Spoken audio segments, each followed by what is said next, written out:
Hello friends, আমার চ্যানেলে সবাইকে স্বাগত। আমি আজকে আপনাদের বানিয়ে দেখাবো বাটা মাছ একটা দারুণ রেসিপি, যেটা আপনারা যে কোনো স্পেশাল ওকেশনে মেনুতে রাখতে পারেন। ভীষণই মজার এই রেসিপি।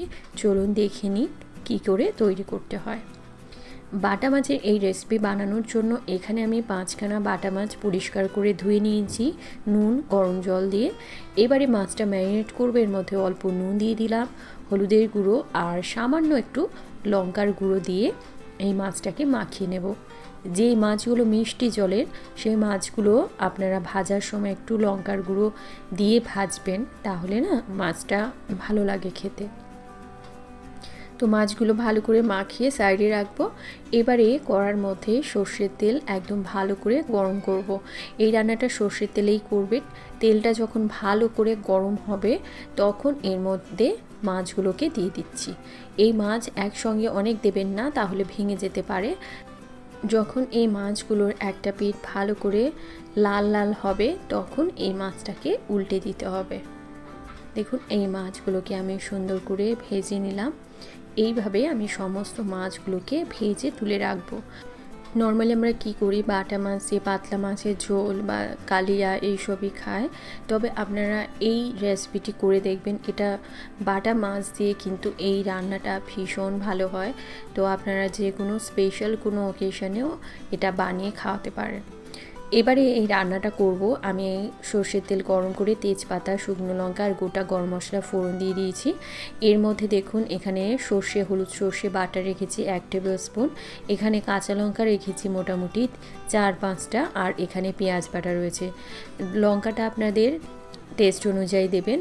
এখানে সবার প্রথমে পেঁয়াজ বাটা দিয়ে দিলাম, আর কাঁচা লঙ্কা একটু থেতো করে নিয়েছি, আর একটুখানি রসুন বাটা দিয়েছি, একদম সামান্য, মানে 2 কোয়া মতন রসুন আমি বেটে রেখেছিলাম, দিয়ে দিলাম। এই সমস্ত মশলাগুলোকে আমি ভালো করে কষিয়ে নেব। এর মধ্যে অল্প জল দিচ্ছি। এবারে এই মশলাটাকে না প্রথমে ভালো করে কষিয়ে নেব। যখন এর কাঁচা গন্ধটা চলে যাবে তখন এর মধ্যে 1/2 টিস্পুন মতন হলুদের গুঁড়ো, পরিমাণ মতো নুন দিয়ে দিলাম, দিয়ে আবারও ভালো করে কষিয়ে নেব। এবারে এই মশলাটা যখন কষে গিয়ে তেল ছাড়বে তখন এর মধ্যে আমি দিয়ে দেব সর্ষে বাটা।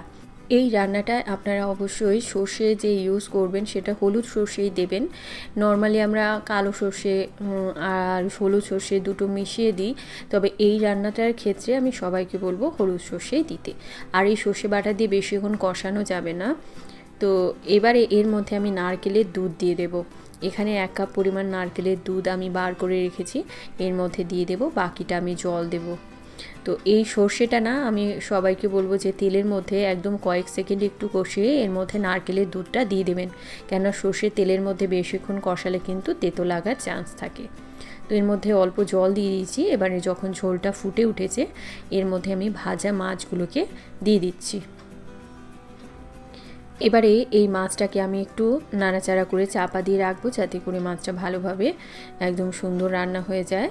তারপর শেষে আমি এর মধ্যে একটু গরম মশলার গুঁড়ো দেবো। আর বাড়ির তৈরি গরম মশলা ইউজ করবেন, প্যাকেটের গরম মশলার থেকে বাড়িতে তৈরি করে নিলে না খুব ভালো হয়। এর মধ্যে 1/2 টিস্পুন গরম মশলার গুঁড়ো দিয়ে এর ঝোলটা আরেকটু শুকনো করব, তারপর নামিয়ে নেব। এই রান্নাটা আপনারা ফ্রাইড রাইস, পোলাও বা এমনি স্টিম রাইসের সঙ্গে সার্ভ করতে পারেন। সব কিছুর সাথে ভালো লাগে।